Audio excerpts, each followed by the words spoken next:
तो गाइस आप लोगों के लिए एक और नया चैप्टर की शुरुआत। तो कैसे हो आप लोग? सबसे पहले ये बताओ तैयारी क्या ही चल रही है? मैराथन क्लासेस चल रही है पूरी ल्यूसेंट की। ल्यूसेंट केमिस्ट्री हो या फिर ल्यूसेंट आपकी फिजिक्स हो, हिंदी हो या इंग्लिश हो, दोनों वर्जन में अपलोड होगी। फिलहाल अभी हिंदी वालों के लिए अपलोड हो रही है जो हिंदी में तैयारी कर रहे हैं बच्चे।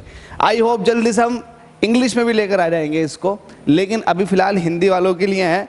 फिजिक्स के बहुत सारे क्वेश्चन, बहुत सारे कॉन्सेप्ट डिस्कस हो चुके हैं ऑलरेडी, और यहाँ पर भी देखो कितने मज़ेदार कॉन्सेप्ट डिस्कस किए जाएंगे। तो आप लोग बने रहिएगा और जल्दी से चैनल को सब्सक्राइब कर लीजिएगा। चलिए चलते हैं लेक्चर नंबर 1 का पहला क्वेश्चन। ये पहला क्वेश्चन आपके सामने क्या कर रहा है, मेरा फेस एकदम ब्लैक हो गया क्योंकि ये बहुत ज़्यादा वाइट एरिया है।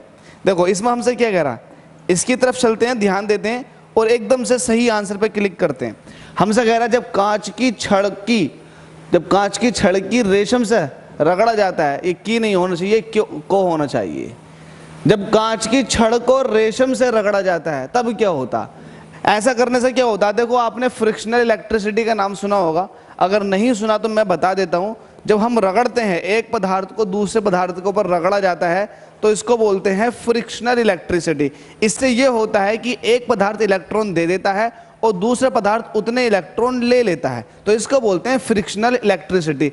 लेकिन जब कांच की छड़ को रेशम से रगड़ा जाता है तो क्या होता है, कांच की छड़ के इलेक्ट्रॉन निकल जाते हैं। जब कांच की छड़ के इलेक्ट्रॉन निकल जाते हैं और किस पर पहुंच जाएंगे, वो पहुंच जाएंगे रेशम पर। तो जिसके पास इलेक्ट्रॉन ज़्यादा हो जाते हैं उसके ऊपर नेगेटिव चार्ज हो जाता है, और जिससे इलेक्ट्रॉन निकलते हैं उसके ऊपर पॉजिटिव चार्ज आ जाता है। तो इस हिसाब से कांच की छड़ के ऊपर जो आना चाहिए वो धनावेशित मतलब पॉजिटिव चार्ज आना चाहिए। तो पहले क्वेश्चन का ये सिंपल सा आंसर था। हालांकि हमसे रेशम के ऊपर भी पूछ सकता था तो हम रेशम वाला भी जवाब इसका सही देते।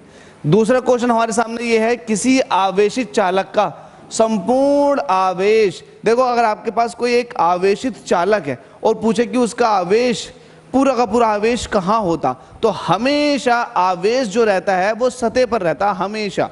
अगर आपके पास कोई गोला है और ये मेटल का बना हुआ है, किसका बना हुआ है? मेटल का बना हुआ है। अगर इसके ऊपर पॉजिटिव चार्ज है तो वो इसके सरफेस पर ही रिसाइड्स करता है, अंदर नहीं होता, वॉल्यूम में नहीं होता, सरफेस पर, आउटर सरफेस पर।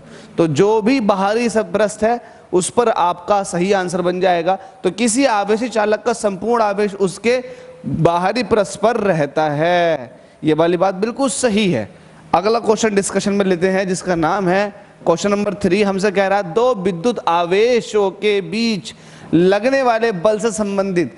बताया था मैंने आपको, दो आवेश हैं और आवेशों के बीच लगने वाले बल को क्या कहते हैं। एक बात बता देता हूं आपको, आपने कूलाम का नाम सुना होगा। साइंटिस्ट कूलाम ने क्या किया था, दो आवेशों के बीच लगने वाले आकर्षण या प्रतिकर्षण बल के बारे में बताया था। उन्होंने एक फॉर्मूला दिया था, उन्होंने कहा था कि अगर ये Q1 चार्ज है और ये Q2 चार्ज है, अब ये प्लस प्लस के भी हो सकते हैं, माइनस माइनस के भी हो सकते हैं और प्लस माइनस के भी हो सकते हैं। फिलहाल हम इनके मैग्नीट्यूड की बात कर रहे हैं और इन दोनों के बीच का सेपरेशन कितना है, R है। तब उन्होंने कहा था इन दोनों चार्जों के बीच लगने वाला आकर्षण या प्रतिकर्षण बल जो होता है वो कुछ इस तरीके से होता है, Q1 Q2 अपॉन R²। यहाँ पर K एक कॉन्स्टेंट है। तो ये वाली बात ध्यान रखिएगा, ये बल जो होता है दोनों आवेशों के, है ना, परिमाण के गुणनफल के डायरेक्टली प्रोपोर्शनल, जबकि उन दोनों आवेशों के बीच की दूरी के स्क्वायर के इनवर्सली प्रोपोर्शनल। तो ये नियम था कूलाम का नियम। किसका नियम था? कूलाम का नियम। अरे समझ में आ गया भाई लोगों, कूलाम का नियम था। अगर नहीं समझ में आया तो भाई थोड़ी बुद्धि लगाओ, मेहनत करो यार, समझ में आना चाहिए। तो ये कूलाम का नियम था। इसके बाद बात करते हैं क्वेश्चन नंबर 4 की। यदि दो विद्युत आवेशों के मध्य दूरी को आधा कर दिया जाए। अरे जबरदस्त, अभी बात बताया था, फॉर्मूला ही बताया था पूरा। हमसे कह रहा दो विद्युत आवेश है, उनके बीच की दूरी जो है वो आपने आधी कर दी। जबरदस्त बात है। कर दे जाए तो उनके मध्य विद्युत बल का मान क्या होगा? तो विद्युत बल का मान आपको पता है, जो विद्युत बल होता है वो दूरी के स्क्वायर के इनवर्सली प्रोपोर्शनल। अगर आप इसको आधा कर दोगे तो आधे का मतलब ये है, अकॉर्डिंग टू क्वेश्चन आधे का मतलब ये है, मैं इसको दिखा रहा हूँ, इसको आपने आधा कर दिया, इसका स्क्वायर कर दो। स्क्वायर करने से होगा क्या? स्क्वायर करने से ये होगा कि ये हो जाएगा 1/r²/4। ये 4 जो है सबसे ऊपर चला जाएगा, जिसका मतलब ये हुआ 4/r², कि जो नया वाला बल होगा वो पहले वाले बल का 4 गुना हो चुका होगा। इतनी ज़रूरत नहीं पड़ती है, अगर आप लोग कैलकुलेशन अच्छी है आप लोगों की तो आप लोग एकदम हिसाब लगा लेते हैं, क्योंकि डिस्टेंस के स्क्वायर के इन्वर्सली प्रोपोर्शन है। अगर डिस्टेंस को डबल करोगे, दुगनी करोगे तो भाई वो 4 गुना कम हो जाएगा, लेकिन डिस्टेंस जब आधी कर दी तो फोर्स की वैल्यू बढ़ जाएगी। सिंपल सी बात है, अगर दो चार्ज है इनके बीच के डिस्टेंस को घटाऊंगा तो फोर्स बढ़नी शुरू हो जाएगी, और डिस्टेंस को बढ़ा दूंगा तो फोर्स घटनी शुरू हो जाएगी। इसको आप बिल्कुल वैसा ही एज्यूम कीजिएगा जैसे कि आपके पास सपोज दैट दो आपके पास मैग्नेट है, अगर उन मैग्नेट के बीच के सेपरेशन को बढ़ाऊंगा तो भाई उन दोनों के बीच लगने वाला अट्रैक्शन या रिपल्शन फोर्स घट जाएगा, और उन दोनों को जैसे जैसे पास लेकर आऊंगा तो फोर्स की वैल्यू बढ़ जाएगी। तो सिंपल सी बात है, दूरी घटी फोर्स बढ़ा। ठीक है, तो इसी हिसाब से हमारा आंसर क्या हो जाएगा, चौगुना, जिसको हम 4 गुना भी कहते हैं। नया क्वेश्चन हमसे कह रहा है समान आवेशों में होता है। बताओ समान आवेशों में क्या होगा, हमेशा समान आवेशों में हमेशा प्रतिकर्षण होता। क्या कहते हैं प्रतिकर्षण को, क्या होता है प्रतिकर्षण? प्रतिकर्षण बोलते हैं रिपल्शन को। रिपल्शन वो हमेशा क्या होगा, रिपल्सिव नेचर के होंगे दोनों चार्ज। अगर आपने दोनों को प्लस प्लस चार्ज दे दिया, दो बॉडी हैं उनके ऊपर प्लस प्लस चार्ज है तो हमेशा रिपल्शन, दो बॉडी हैं उनके ऊपर माइनस माइनस चार्ज है तो भी हमेशा रिपल्शन, एक के ऊपर प्लस का चार्ज है दूसरे ऊपर माइनस का चार्ज है तो भाई हमेशा अट्रैक्शन। मैं ये देखने के लिए आया हूँ, क्वेश्चन दिख रहा है साहब, बिल्कुल बिल्कुल सही दिख रहा है भाई। तो दो हमारे पास समान आवेशों में क्या होता है, हमेशा विकर्षण होता है, जिसको आप बोलते हो रिपल्शन।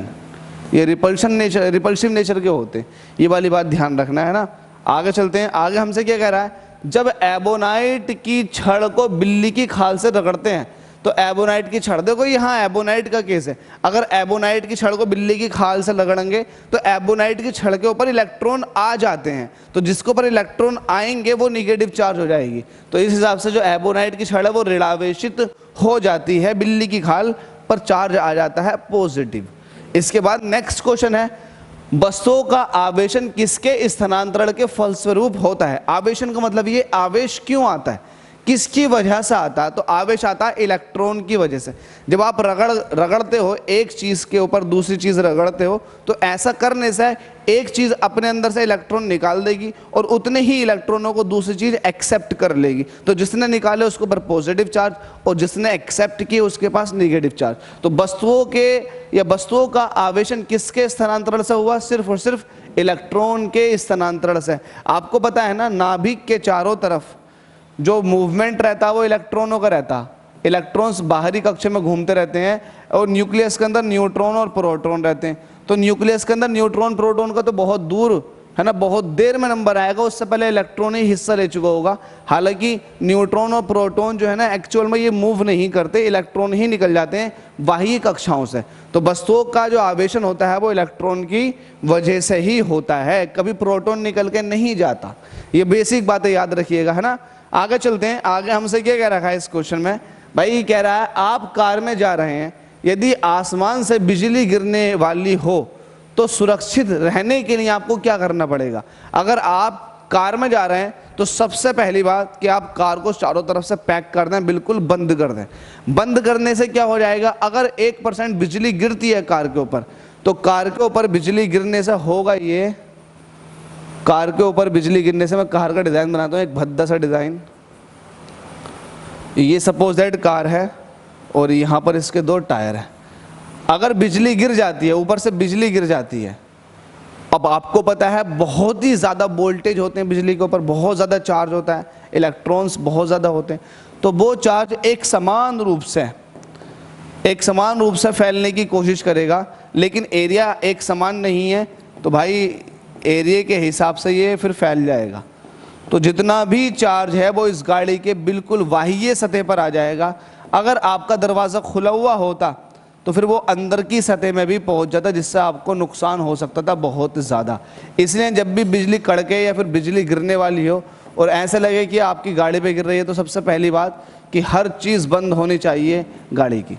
तो वो चार्ज एक समान रूप से फैलने की कोशिश करेगा। हालांकि आपको पता है चार्ज डेंसिटी का कॉन्सेप्ट रहता है, जहाँ पर रेडियस कम होती है वहाँ पर चार्ज थोड़ा ज़्यादा आ जाता है। उस चीज़ को हम देख के उस चीज़ को बिल्कुल नहीं ले रहे, उस चीज़ को कॉन्सेप्ट में नहीं ले रहे। फिलहाल हम ये ले रहे हैं कि बिजली का तार अगर गिर जाए या फिर बिजली गिर जाए, दोनों बातें हैं। बिजली का तार जो होता है ना, लाइट, उसकी बात कर रहा हूँ, उसके केस में भी, और जो बिजली होती है ना उसके केस में भी। अगर ऐसा हो जाए तो फिर क्या होना चाहिए भाई, ये होना चाहिए कि कार आपकी चारों तरफ से पैक होनी चाहिए। उससे होगा क्या, उससे ये होगा जब बाह्य सतह पर किसी खोखली बॉडी के चार्ज फैला हुआ होता है तो उसके अंदर कोई भी इलेक्ट्रिक फील्ड नहीं होता। ऐसा इसलिए होता है क्योंकि अंदर हर एक बिंदुओं पर पोटेंशियल जो होता है वो एक समान होता है, कांस्टेंट होता है। पोटेंशियल कांस्टेंट होने की वजह से इलेक्ट्रिक फील्ड जीरो होता है, जिसकी वजह से कोई नुकसान नहीं होगा। ये इसके पीछे का लॉजिक जो है इतना है। लेकिन अगर किसी को ये समझ में नहीं आ रहा तो भाई उसका 12th बहुत ज़्यादा वीक है, उसने 12th अच्छे से नहीं पढ़ा। अगर 12th अच्छे से पढ़ा होता तो यहाँ करने में मज़ा आ रहा होता आपको। लेकिन फिर भी मैं कोशिश करूंगा कि आप इसको अच्छे से कर लें। अगर किसी को समझ में नहीं आ रहा तो आप सर्च करें प्रिपरेशन अड्डा एकेडमिक वाला चैनल। उस एकेडमिक वाले चैनल पर न्यूमेरिकल्स भी सॉल्व भी किए जा रहे हैं, थ्योरीज भी डिस्कस की जा रही हैं 11th 12th 10th की। तो वहाँ जा कर के आप अपना किसी पर्टिकुलर टॉपिक को समझ सकते हैं अपनी तैयारी को अच्छा करने के लिए। तो ऐसा करने के लिए आपको क्या करना पड़ेगा क्वेश्चन के हिसाब से, तो कार की खिड़कियाँ बंद कर लेंगे, कार की खिड़कियां खोल देंगे नहीं, कार के ऊपर बैठ जाएंगे मरने के लिए, कार से उतरकर नीचे बैठ जाएंगे। तो इसका जो आंसर बनेगा वो बनेगा कार की खिड़कियां बंद कर देंगे। जब बंद कर देंगे तो वो एक बंद एक तरह से वो बंद आपके पास ज्योमेट्री हो जाएगी, बंद ऑब्जेक्ट हो जाएगा जिसके बाह्य सतह पर चार्ज आ जाएगा। दो स्थिर आवेशों के बीच लगने वाला बल उनकी मात्राओं के गुणनफल के अनुक्रमानुपाती होता है तथा उनके बीच की दूरी के वर्ग के व्युत्क्रमानुपाती होता है। इसको मैंने बहुत अच्छे से आपको बता दिया था, अभी बताया था नहीं बताया था। इस नियम को बोलते हैं कूलाम का नियम। किसका नियम बोलते हैं? कूलाम का नियम। इसका फॉर्मूला ये है F = K Q1 Q2 upon R square, जहाँ पर K एक नियतांक है जिसकी वैल्यू जो होती है वो होती है 1/4πε0। ठीक है, हवा के लिए।